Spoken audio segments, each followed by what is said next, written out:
దేవుని పరిశుద్ధ నామమునకు మహిమ కలుగునుగాక.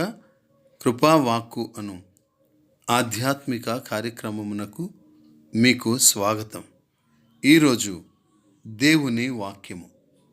మనుష్యుల కపటోపాయములు వారినంటకుండా నీ సన్నిధి చాటున వారిని దాచుచున్నావు. వాక్కలహము మాన్పి వారిని గుడారములో దాచుచున్నావు. 31వ కీర్తన 20వ చరణం.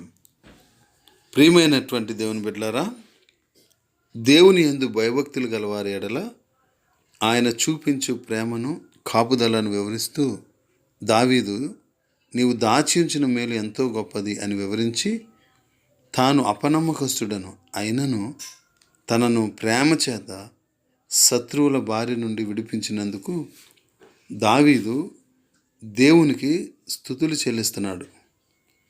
నిజంగా దేవుని యందు నమ్మకముంచు వారిని దేవుడు విడిపించునని తెలుసుకున్నటువంటి దావీదు పరిశుద్ధులను విశ్వాసములోను నిరీక్షణలోను బలంగా స్థిరంగా ఉండాలని ప్రోత్సహిస్తున్నాడు ఈ కీర్తనలో.